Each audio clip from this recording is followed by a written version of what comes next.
this real? Wow. Can you hear me? Yes. Can you hear me? Yes. Mark, the power of technology in 2021. We did it, my friend. Oh my goodness gracious sakes alive. I'm so sorry that it took me. I'll tell you this. We had Mark Slaughter join us a little earlier. We went a little over with Mark. So do you have any good Mark Slaughter stories? Mark Slaughter stories? Yeah, that's who we had on right before you. Other than that, he's one of the most sweetest, kindest men, and I love him dearly. Exactly. I don't really have, me and Mark have known each other for many, many years, and I have a lot of respect for Mark. He's been through a lot, and as a musician and as a person, and he's an amazing cat. So kudos to him. I love him. Oh, absolutely. Mark, this is great. This is the first time we've ever had you on, and I'm so appreciative. I'm so glad that we were able to make it happen. And I'm so glad that the BulletBoys are able to start continuing this momentum that you guys started. What's this last year been like for you, man? You reunite the original lineup, you play a show, and the world ends. What in the hell happened? It is it's really strange because the fact that the whole world did end. Yes. And basically took all our careers away from us. Yeah. And all of a sudden we're getting back to what we should be getting back to. And that's good old rock and roll music, baby. Well, so people are so excited about this. When the announcement happened, what was it like when you guys first stepped on stage at the Whiskey last December? It probably seems like a lifetime ago now, but what was the magic still there? What was the feeling there? Well, hold on for a second. I think I lost you again. There we are. Uh-oh.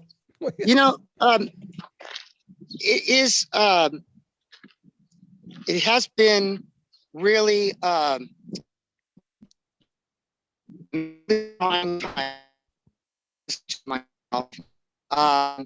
because of the fact that rock and roll is my politics, baby.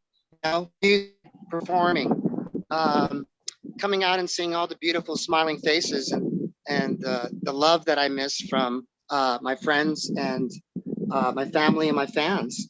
So yes, it has been, man, it's been just, how would you say, really had to sit down for a second and say, what's important to you in your life?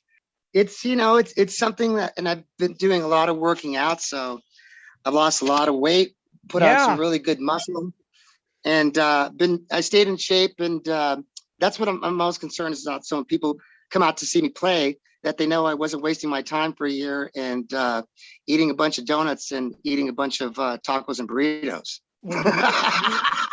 You look great, my friend, and you looked great the last time I saw you on stage too. It's like, man, you got that. You don't look much different than you did in the 80s, man. That's rare. Thank you so much. Well, it's because of the good blessings from the good Lord upstairs and the fact that I've been sober now for almost 30 years. And wow.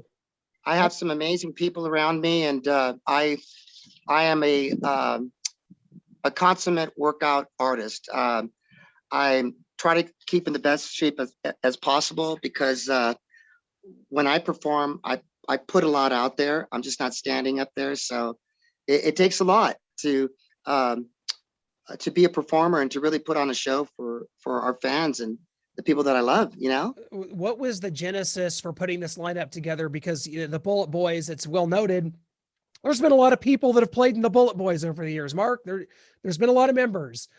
Yes, sir. What was the kind of genesis of this? Who wanted to make this happen, and how did you pull it off? I wanted to make it happen.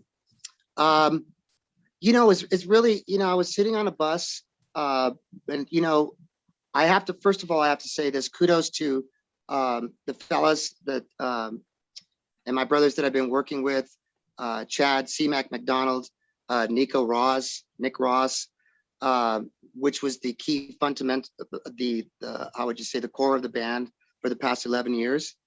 There have been some drummers that have been in and out, but we did a lot of touring. We put out 3 albums. We did fairly well on the records that we released and the videos that we did. And, we were packing theaters and clubs everywhere. And I just got to the point where I really started chatting with Lonnie and a bit when I was on the road. And I actually started chatting a lot with Mick. And you know, they've been doing their thing, different things, and talking with Jimmy also. Jimmy's been playing with George. Yeah. There was just this thing, and you know, I always put stuff out into the universe, and it was just something that the universe and was calling to get these us four superheroes together to do something really, really extremely special musically for people that have been waiting for the four of us to get together. And you know, you know, for all intents and purposes, I really miss the guys. I didn't miss the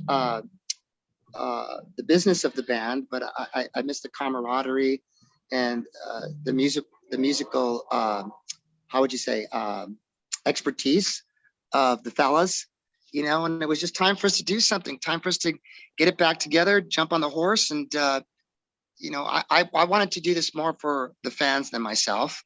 The fans have been, my fans have been waiting for a long time, and no disrespect to anybody, but it was just time to put this magical four of us guys together. And it's time to put out a new record, which we're working on diligently. And it's very exciting. It's something that's a little bit foreign to me, but not. So it's just been it's a new beginning for us also. We're four different people now that we've grown up a little bit, but we're not. So it's the same hijinks and buffoonery that we still are well loved for and known for. So Good. Nothing's changed there on that aspect. You know, we always poke fun at ourselves and poke fun at everybody else. So it's just something, we're kind of like the modern day Marx Brothers with really biting and sarcastic humor. Well, so many people are so excited to be able to finally see this. And you guys have some big shows planned this summer and on into the fall. You're going to do Monsters on the Mountain. You've got so many shows up here.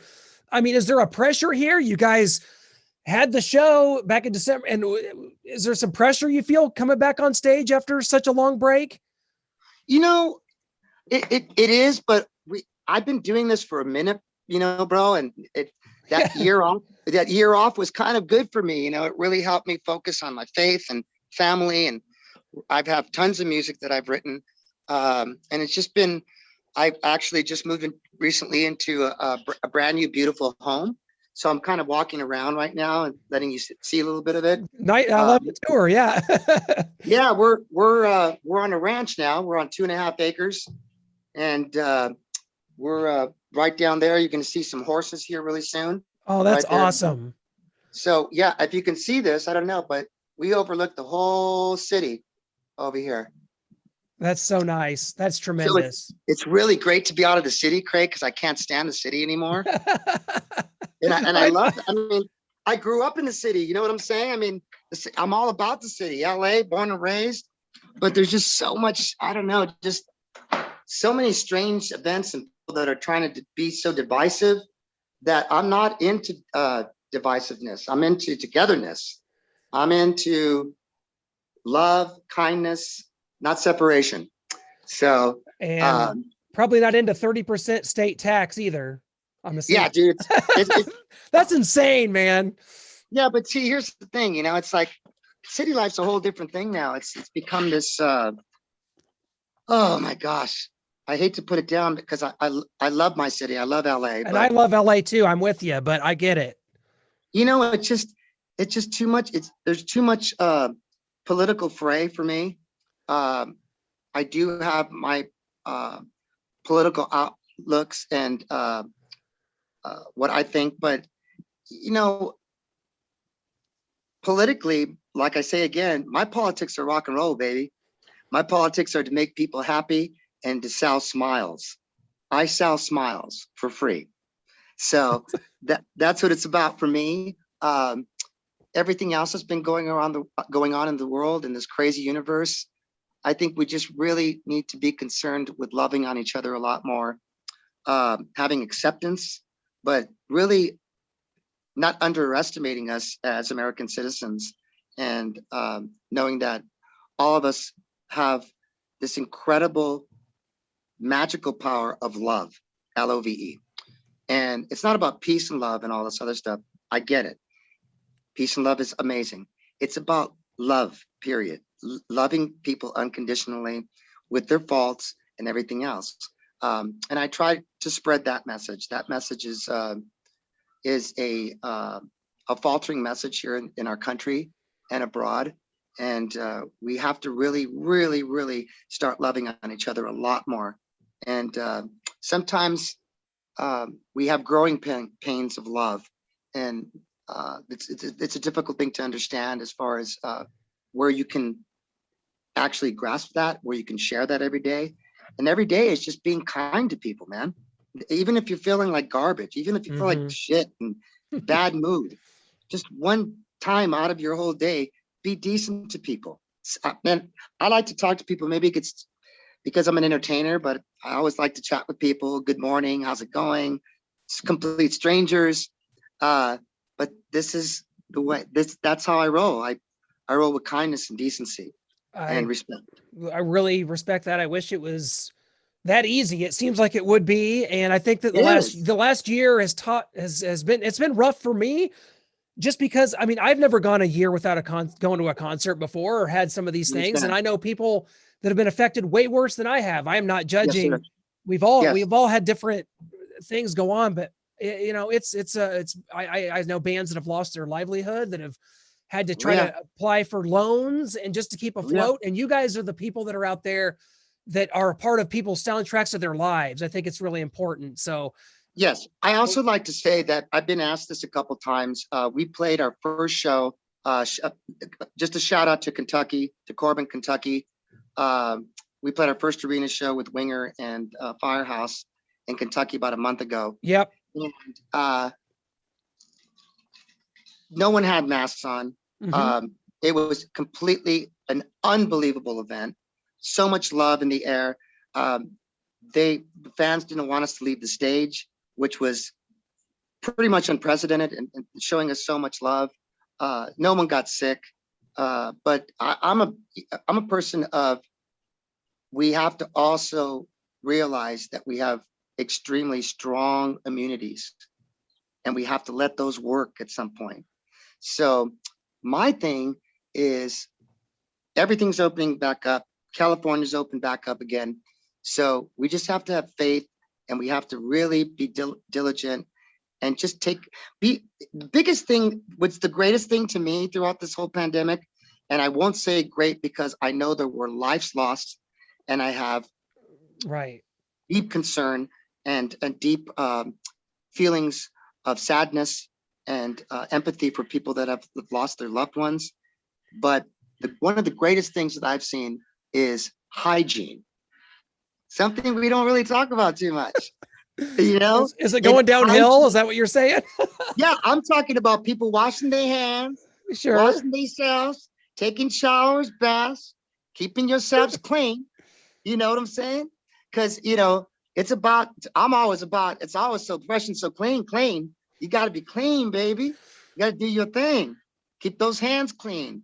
Keep your face clean. So hygiene is something that I think is really, you know, extremely important. Keep your hands clean. Wash your hands. Just things that we were taught back in school when we were little kids. So I think that's a really positive thing. Yes. And I just think, you know, I give the power to the people, man. We're the people. We got the power. So we got to love on each other. Lions, not sheep. Be a lion. Be a loving lion. Be kind. Be decent. No matter what people's views are or what have you. Just be a loving soul, man. Everything you can imagine that takes to put on a show. Those are the people that really took it the hardest, because this is our life. This is rock and roll music. It's not just a job. It's a lifestyle. It's a, oh my gosh, I can't tell you how much it is a lifestyle. And people that are just getting into this business have to realize, you know, the young ones, that this is a life endeavor. This is not something that you come into a couple years or a couple months and, you know, there's guys that make it, they get #1 hit, they have hits and stuff. And then all of a sudden it's a daily thing. It's a monthly thing. It's a yearly thing.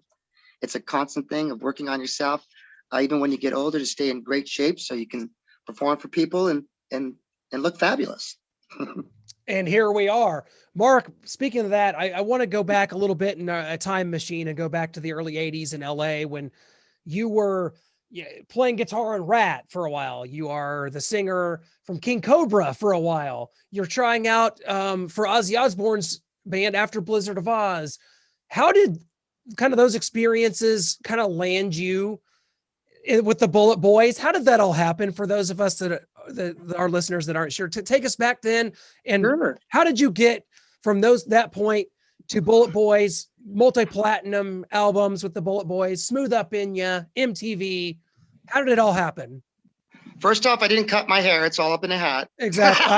I was wondering. He shaved his head. No. Just have it up. It's like in the 90s and hundreds here in LA right now, y'all. But yeah, no, I've got a couple people are already sending me texts going, dude, you shaved your head. I was like, no, hold on. Yeah, I'm going to send this to Metal Sludge right now. I got to send it to Metal Sludge. They'll be you'll be Marq blown shaved out. his head. He has a mohawk now. Oh my gosh. No, I actually started, my career started in Montebello, California, where I was born and raised.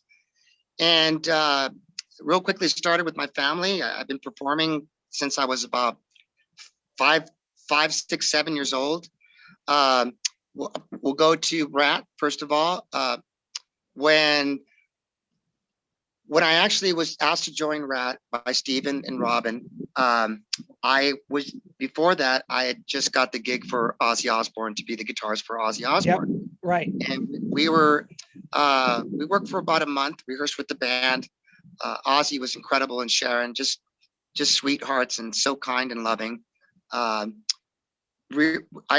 worked diligently with the band, rehearsed, and then I was supposed to get picked up one day at my house. We were going to be going on tour to England to start doing shows. And I waited all night, waited all day. No one came to pick me up. No one called me. Woke up the next day. No one called me. No one. I'm sitting there with my guitars, my suitcases, literally still living with my parents. And we were completely didn't know what was going on. So the third day, we get a call, and it's Sharon, and she speaks to my mom. And my mom puts me on the phone. She says, Sharon, you need to speak to her. So I talked to her, and she said, listen, me and Ozzy love you, but you're just too young to be out here on the road with us. We're still feeling the sorrow from Randy's passing. Brad Gillis had been playing with the band, so I was basically going to come in and take Brad Gillis's position because he had went to play with Night Ranger. Yep. His band. So, I mean, they bought me guitars, equipment, all kinds of stuff, and they ended up getting a guy by the name of Marq Torien, an amazing legend, to play those shows. So they basically told me to kick rocks, gave me my equipment, and said I was too young. So that was very devastating to me as a young up and coming guy, and completely blew my whole world apart. And but right after that, I was very, very close with the Rat guys and with Steven. Steven is one of my mentors. He's a guy that I've looked up to my whole career. He's a self-made man, worked extremely diligently to become what he became. And when they had heard what happened and basically kind of shittily how they got rid of me, he says, you're joining the Rat band and you're a Rat, Marq. That's it. You're joining the band, my band. And I said, oh my gosh. So they got me into Rat and started playing shows all over the place. I think I was in the band maybe for almost a year. And all of a sudden there was all kinds of stuff going on, and I showed up to rehearsal, and I literally showed up to rehearsal, and the thing, Steven and Rob, the guys were a little weird. And I walked in, and Warren DeMartini's playing on my equipment. So I come in and go, what's going on? Warren's here with what's up. So Robin kind of takes me out of rehearsal and just says, listen, man, and Steven, they were really sweet, and just said, listen, we really feel that you should have your own band. You're this amazing singer, amazing guitar player, frontman guy. You need to have your own thing. And so again, I was crushed. So right after that, rap became gigantic, and I had to watch their whole comeuppance and how huge they were. But I was so happy for them, and I just kept on going and kept on doing my thing, and little by little, opening up doors. And I was also signed with Motown, signed Yeah.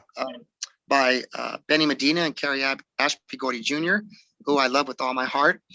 Barry Gordy too, the legend. And I went into Motown and did a sign with Motown, and went and did a record with Motown called Cagney and the Dirty Rats, where I worked with the most incredible historic legends that I've ever worked with. Stevie Wonder, Yeah. the Riders Hall and Dozier Holland, the great Smokey Robinson, Rick James, Junior Walker. I mean, I was re-taught about music when I was signed with Motown. It really taught me what music was about, what a career was about, what writing great music was about. And if it wasn't for Benny and Carrie, me inside, I don't think I would have ever developed like I developed. And when I was at Motown, they believe in tough love. So tough love is not that easy sometimes. And I was, I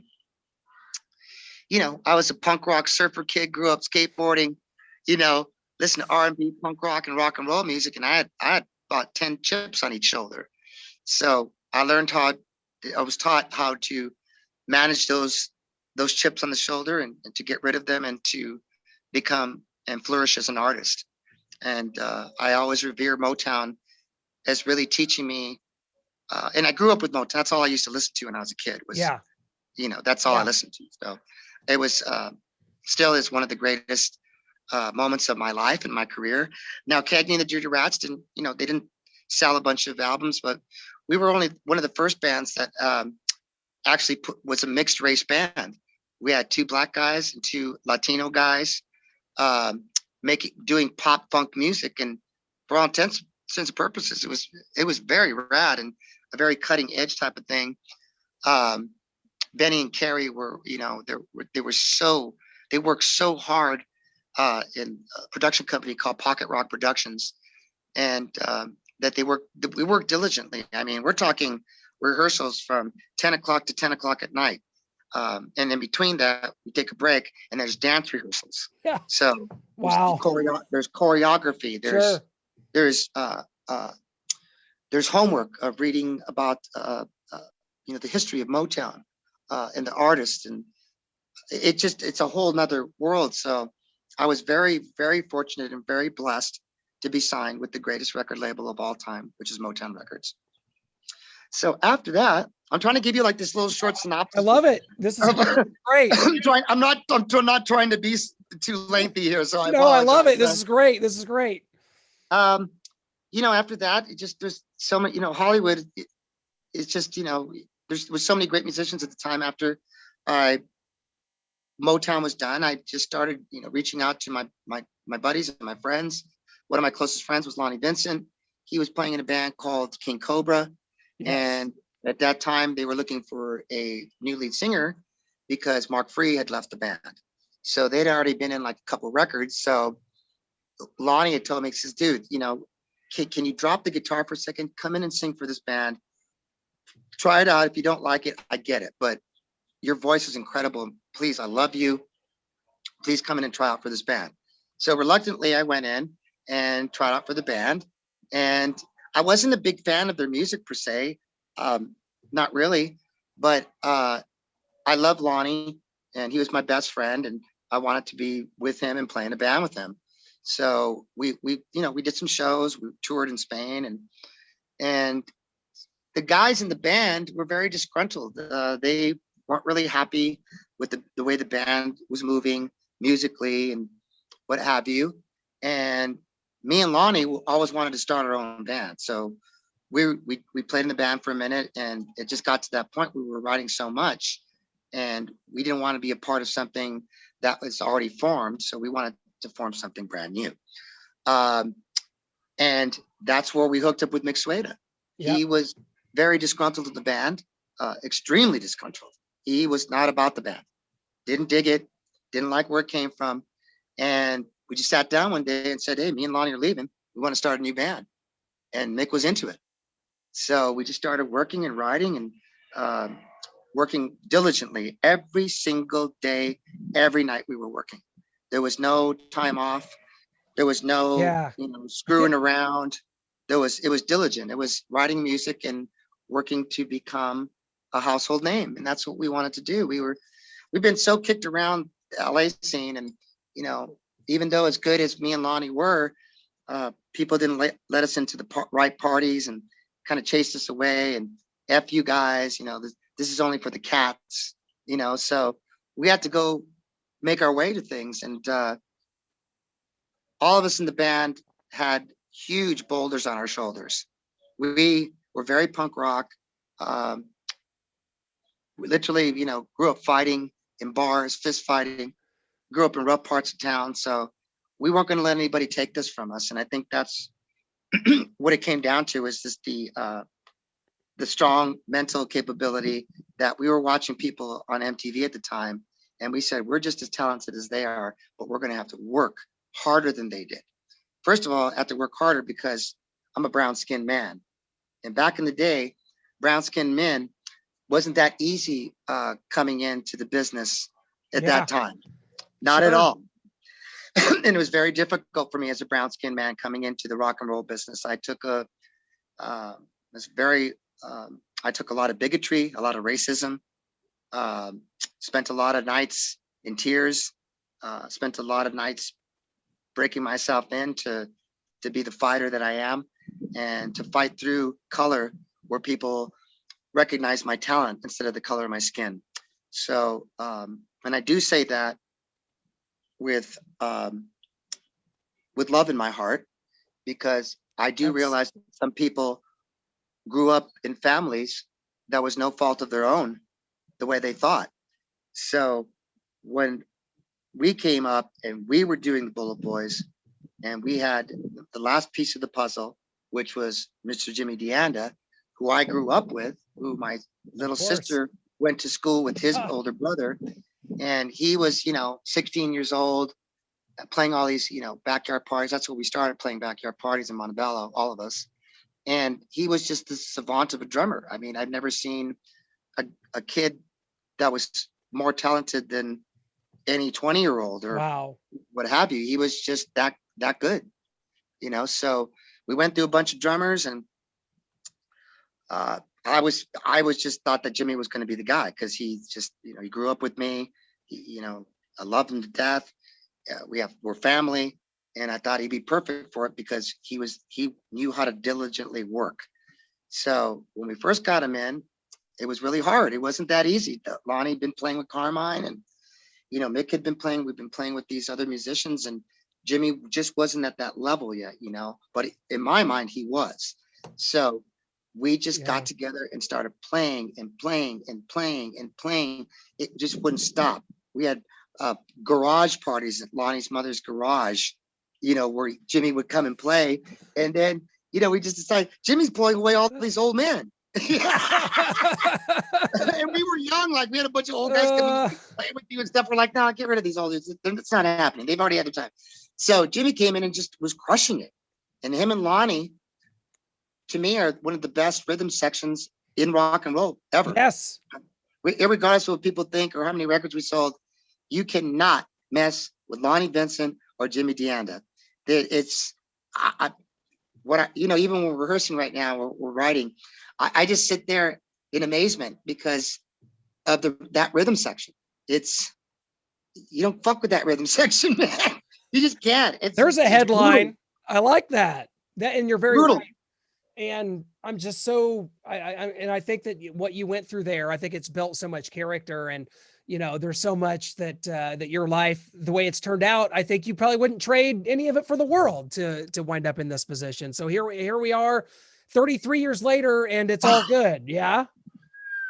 33 years later. Not that anyone's counting. It is good. It is good. But I do have to send a message to kids out there of color.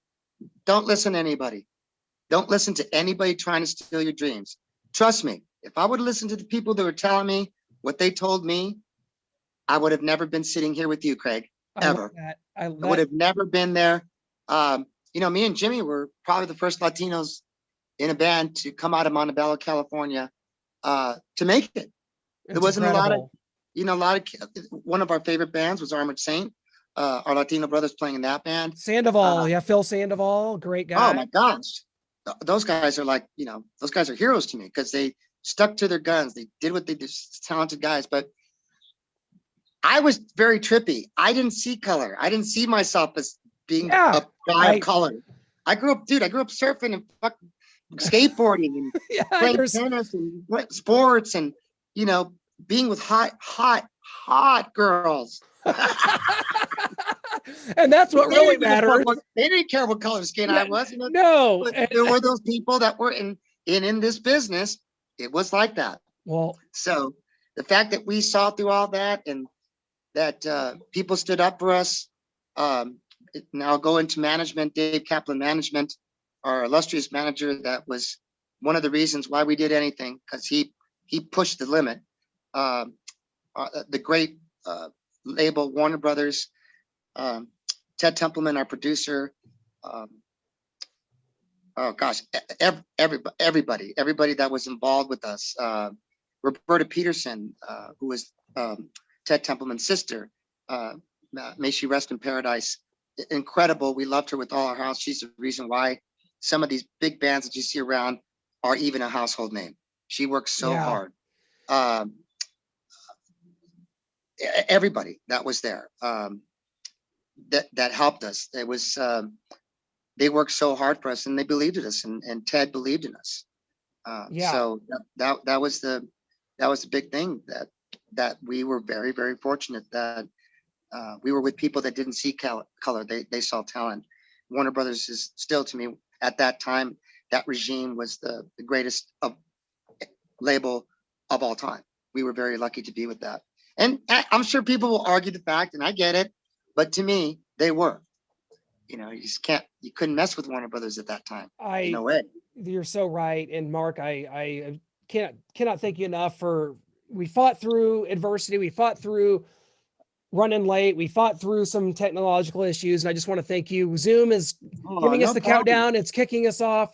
That's rock and roll, baby. That's so rock and roll, isn't it? It's rock and roll, honey. That's the way it works. Mark, I can't wait to see you guys out there in the stratosphere. Probably going to be Rocklahoma, but if not there, it'll be somewhere out there. We can't wait to see you guys. I'll come up and say hi in person, because you just make me happy. You make me a happier person just talking to you like this. Can't imagine what it would be like in person. So hard. Listen, man, if I can just say anything, with me, ego is not my amigo, brother. I love it. And ego should not be your amigo. Okay? Out there in the musical world. And I did steal that line from the great Mark Wahlberg. Okay, so it's not mine. But I just think that I really want to thank you for your time and having me on your show. I haven't done a lot of interviews as of late. I haven't really wanted to. There's a lot to talk about, but I just think that it's really hard for me to do interviews. I'm a little self-conscious, a little shy sometimes. I know it might not seem like that, but I really appreciate you taking the time with me, and I appreciate all the fans. I love you so hard. Thank you for being so loving to us, all four of us, the Hard Four. We can't wait to play for you guys. We've been working really hard and diligently, and we're going to just blow some roofs off of places, baby. That's the way we're going to do it. Mark, we love you, brother. Thank you so much. I love you more. We'll see you soon. We'll see you soon. And thanks, everybody, for watching. A real quick shout out. It's okay if I give people a shout out. Shout out to LM.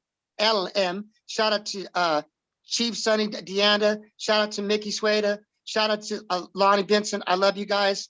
And shout out to all the fans out there. I can't wait to see you.